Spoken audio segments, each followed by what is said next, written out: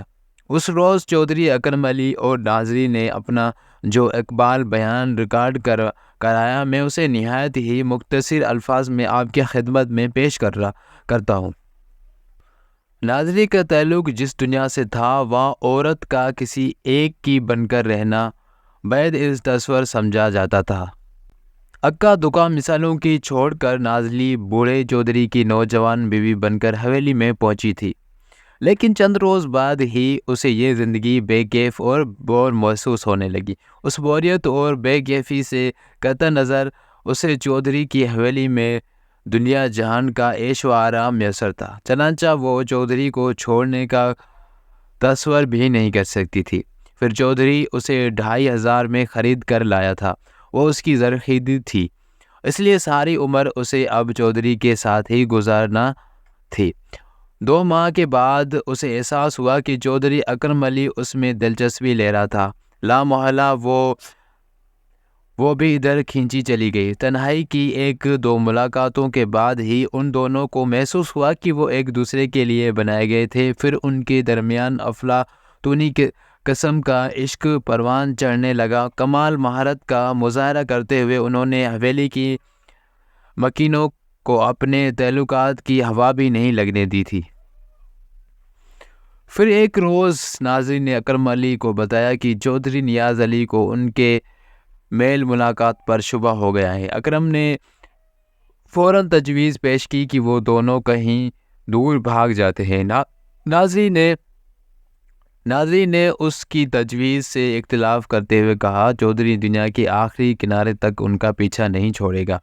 کچھ دنوں کی سوچ بچار کے بعد انہوں نے اپنے راستے کا کانٹا چننے کا ایک جامع منصوبہ بنا لیا۔ ناظری کی زبانی اکرم علی کو نیاز علی اور ملک نظام الدین کی رقابت کا قصہ معلوم ہو چکا تھا۔ اس نے اسی آڑ میں بھائی کا کام تمام کر دیا۔ وقوع کی رات وہ مقتول چودھری کے بیڈ روم میں ہی چھپا ہوا تھا۔ جب ناظری نے نیاز علی کو بے تحاشا شراب پلا کر مدہوش کر دیا تو اکرم علی نے بڑی چابک دستی سے بھائی کی گردن پر خنجر چلا دیا۔ حویلی کا بیرونی گیٹ اس نے کھولا تھا، جبکہ وہ دونوں حویلی کے عقبی حصے سے باغ کی دیوار عبور کر کے فرار ہوئے تھے۔ وہ رات ناظری نے ڈیرے پر ہی گزاری تھی۔ وہ دوسرے روز جب میں نے حویلی میں ضروری کارروائی نمٹا کر واپس تھانے چلا گیا تھا تو وہ ناظری کو اپنے ایک دوست کے پاس لاہور میں محلہ کرشن نگر چھوڑ آیا تھا۔ زاہد حسین اکرم علی کا پرانا دوست تھا اور محلہ کرشن نگر میں اپنی بوڑھی نابینا والدہ کے ساتھ رہتا تھا۔ اپنی ماں کو اس نے یہی بتایا تھا کہ اس کا دوست اپنی بیوی کے ساتھ ان کے یہاں آیا ہے۔ اکرم علی دوسرے تیسرے دن لاہور کا چکر لگا لیتا تھا، اس لیے بوڑھی عورت کو شک نہ ہو سکا۔ ادھر چک 32 میں اکرم علی نے شمس موچی کے ذریعے ہمیں گمراہ کرنے کی کوشش کی تاکہ ہم بے سمت راستے پر سر پٹکتے ہوئے خجل خوار ہوتے رہیں۔ وہ اپنی سعی میں کافی حد تک کامیاب بھی رہا تھا۔ میرے استفسار پر اکرم علی نے اپنے مستقبل کے منصوبے کے بارے میں کوئی واضح بات نہیں بتائی تھی۔ اس نے بس یہی کہا تھا کہ جب چودھری نیاز علی کے قتل کا معاملہ ٹھنڈا پڑ جاتا تو پھر وہ آئندہ کے لیے لائحہ عمل تیار کرتے۔ بہرحال وہ ناظری کو دوبارہ حویلی میں لانے کا ارادہ رکھتا تھا، لیکن اس طرح کہ اس کی مظلومیت اور بے گناہی بھی مسلم اور اکرم علی کی اپنی ذات بھی شک و شبہ سے بالاتر رہے، لیکن اسے بسا آرزو کے خاک شدہ ناظری شمع محفل تھی۔ چودھری نیاز علی نے اسے گھر کی زینت بنانے کی کوشش کی تھی، لیکن اس کے جہان سوز حسن کے بھول بھلیوں میں کھو کر چودھری اکرم علی چراغ خانہ بن گیا تھا۔ پھر اس چراغ خانہ کی بھڑکتی لو نے سب کچھ جلا کر خاک خستر کر دیا۔ برسوں پہلے شاید ایسے ہی موقع کے لیے کسی شاعر نے یہ شعر کہا تھا، دل کے پھپھولے جل اٹھے سینے کے چراغ سے، اس گھر کو آگ لگ گئی گھر کے چراغ سے۔ تو ڈیئر فرینڈس، یہ تھی ریٹائرڈ ڈی ایس پی ملک صفدر حیات کی کرائم اسٹوری جو ان کی تفتیش کے دوران پیش آئی۔ امید ہے آپ کو یہ ہماری کرائم اسٹوری بہت پسند آئی ہوگی۔ اگر آپ کو پسند آئی ہو تو کمنٹ میں اپنی قیمتی رائے کا اظہار ضرور کیجیے گا اور ضرور بتائیے گا کہ آپ کو یہ ہماری کہانی کرائم اسٹوری ملک صفدر حیات کی کیسی لگی۔ اس طرح کی مزید اچھی اور سچی کرائم اسٹوریز کے لیے ہمارے یوٹیوب چینل اردو انوکھی کہانیاں کو سبسکرائب کر دیں تاکہ ہماری ہر نیو اپڈیٹ آپ تک پہنچ سکے۔ میں ہوں کریم کے۔ السلام علیکم۔